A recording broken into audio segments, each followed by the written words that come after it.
Hello guys, welcome to my channel. आज मैं आप लोगों के साथ शेयर करूंगा जो 5 टर्म्स एंड टर्मिनोलॉजी है चाइल्ड हेल्थ नर्सिंग से और पीडियाट्रिक नर्सिंग से जुड़ा हुआ रिलेटेड।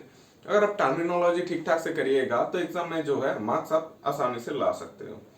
तो वीडियो को एंड तक जरूर देखिए। मैं ले लेता हूँ टॉपिक्स को। फर्स्ट टॉपिक्स हमारा है प्री मैच्योर बेबी या प्री मैच्योर इन्फेंट। तो देखिए, बेबी को ही इन्फेंट बोलते हैं, हम लोगों को एडल्ट बोलते हैं। तो प्री मैच्योर इन्फेंट या प्री मैच्योर बेबी क्या होते हैं? नॉर्मली जब हार्मोन एक दूसरे के अंदर सिक्रीट होता है, मतलब बॉय से जब हार्मोन जाता है मेल बॉडी से फीमेल बॉडी में, तभी क्या होता है, फर्स्ट ऑफ ऑल वो गैमेट होता है। गैमेट के बाद जब प्रेग्नेंट होता है यानी कि बच्चा रेडी होता है, रेडी होने के बाद एक टाइम रहता है निर्धारित, जो कि है हमारा 40 वीक्स। तो 40 वीक्स जो है, 40 वीक्स मतलब 280 डेज के करीब करीब। तो देखिए, ये जो होता है बेसिकली, ये डेज के अंदर जो बेबी होता है ये प्रिपेयर होता है, मतलब बेबी बॉर्न होने के लिए रेडी होता है।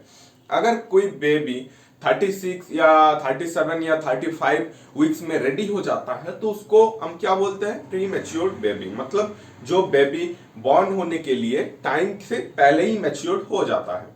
तो ये देखिए, हमारा डिलीवरी प्रोसेस टू मतलब दो तरीके का होता है, एक है नॉर्मली और एक है सीजर प्रोसेस। तो सीजर प्रोसेस में जो होता है बेसिकली टाइम से पहले ही बेबी को निकलवा दिया जाता है, उसको हम बोलते हैं प्री मैच्योर बेबी बॉर्न। तो बात करते हैं नंबर सेकंड पॉइंट, जो कि है हमारा डायरिया। डायरिया देखिए, डायरिया सभी लोग पता है, सभी लोगों को डायरिया होता क्या चीज है। जब हम कुछ खाते हैं या कुछ पीते हैं तो बेसिकली क्या होता है, हमारा बॉडी का जितना एब्जॉर्बेशन क्वालिटी रहता है, जितना उसको चाहिए होता है पोषक तत्व वगैरह न्यूट्रिएंट्स, वो एब्जॉर्ब कर लेता है। बाकी का जो चीज होता है वो क्या होता है, टूल्स के जरिए हमारे बॉडी से बाहर निकल जाता है, वेस्ट मटेरियल। तो अगर किसी का टूल्स अगर पानी की तरह होता है, यानी कि कठिन नहीं होता, पानी की तरह तरल होता है, लिक्विड फॉर्म में अगर किसी का मोशन पास हो रहा है तो उसको हम बोलेंगे क्या? डायरिया। तो नंबर 3 बात करते हैं, जो कि है हमारा कप्लिक स्पॉट। कप्लिक स्पॉट, कप्लिक स्पॉट क्या होते हैं? बेसिकली देखिएगा, बच्चों के मुंह के अंदर मिसल पे, बच्चों को मुंह के अंदर मिसल कहाँ रहता है? हमारा चीक के अंदर। ये जो चीक होता है, चीक के अंदर होता है मिसल। तो मिसल के अंदर छोटे छोटे व्हाइट व्हाइट कलर का अगर दाना निकल जाता है किसी बच्चे के अंदर, छोटे एकदम पिंपल की तरह दिखते हैं और दाना निकलते हैं, अगर टांग से उसको फील करोगे तो आपको फील हो सकता है कि ऐसा छोटा छोटा निकल जाता है पिंपल की तरह। कहाँ? मिजल्स पे, मतलब चीक पे, चीक के अंदर साइड। तो उसको हम क्या बोलते हैं? Koplik spot. देखिए नंबर 4 बात करते हैं, जो कि है हमारा फोटोथेरापी। फोटोथेरापी का अलग अलग नेम है, एक नेम है लाइट थेरापी और एक हो गया हिलियोथेरापी। ये सभी जो चीज होता है एक ही है, phototherapy, light therapy, heliotherapy. Light therapy या फोटोथेरापी किस लिए बोला जाता है? हमारे बॉडी के अंदर अगर कुछ प्रॉब्लम वगैरह आए तो रेज के जरिए, आर्टिफिशियल रेज बॉडी के अंदर जनरेट करके उस प्रॉब्लम को फिक्स्ड कर दिया जाता है, उसको हम बोलते हैं कि फोटोथेरापी। जैसे एग्जाम्पल के दौरान आपको बता देते हैं, कोशिश करते हैं बताने की, जॉन्डिस जब होता है किसी को, जॉन्डिस होने के टाइम क्या होते हैं, लाइट बॉडी के अंदर जनरेट करते हैं तो क्या होते हैं, बिलिरुबिन के साथ वो लाइट रिएक्ट करता है।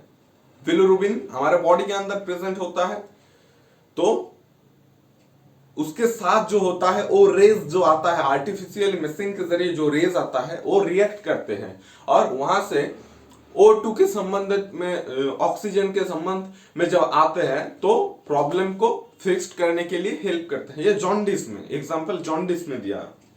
तो देखिए,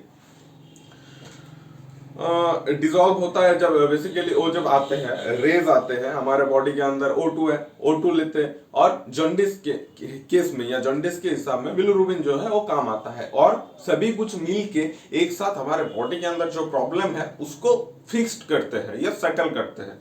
उसको हम क्या बोलते हैं कि फोटोथेरापी। जिस रेज के जरिए, मतलब एक रेज दिया जाता है कि मान लीजिए ये रेस दे रहे हैं हम, ये रेस से तो थोड़ी ना काम चलेगा। तो उस रेस को हम क्या बोलेंगे, उस रेस को बोलते हैं पॉलीक्रोमेटिक पोलराइज्ड लाइट। तो पॉलीक्रोमेटिक पोलराइज्ड या पोलराइज्ड जो बोला जाता है, ये लाइट के जरिए जो रेस होता है, उस लाइट या रेस को हम बोलते हैं पॉलीक्रोमेटिक पोलराइज्ड लाइट। ये हो गया फोटोथेरेपी। चलिए बात करते हैं नंबर 5 पे, जो कि है हमारा लास्ट पॉइंट, इंसेफेलाइटिस। तो encephal and itis, encephal plus itis equal to encephalitis. तो पहले ही आप लोगों को बता दिया, आइटिस मीन होता है मेडिकल के अंदर इरिटेशन और इन्फ्लामेशन का सिग्नल, उसको हम बोलते हैं कि आइटिस।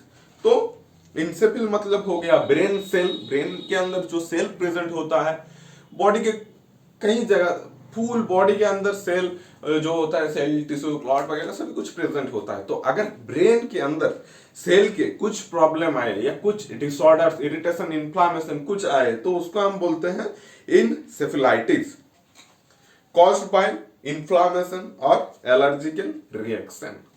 ये इन्फ्लामेशन हमारे बॉडी के अंदर बहुत कुछ बढ़ाते हैं, और जो होता है एलर्जी वगैरह ये सब कुछ देखने को मिलते हैं।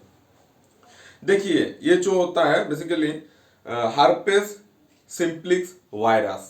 देखिए वायरस अगर हमारे बॉडी के अंदर प्रेजेंट नहीं होएगा तो क्या होएगा, अगर माइक्रो ऑर्गेनिजम्स हमारे बॉडी के अंदर ना आए तो जो है सेल को नुकसान कौन करेगा, कोई नहीं करेगा। माइक्रो ऑर्गेनिज्म से बेशक दुश्मनी है सेल, टिश्यू, इन सभी लोगों का।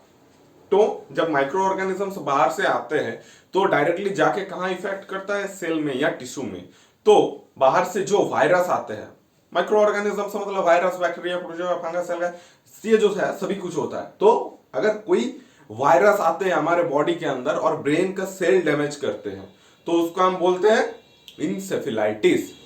जो वायरस आते हैं, जो वायरस के कारण हमारा ब्रेन का सेल डैमेज होता है, उसको हम क्या बोलते हैं, हर्पेस सिंप्लेक्स वायरस। तो हर्पेस सिंप्लेक्स वायरस के वजह से जो होता है हमारा ब्रेन का सेल डैमेज होता है, encephal plus itis equal to encephalitis, brain का सेल डैमेज होना वायरस की वजह से।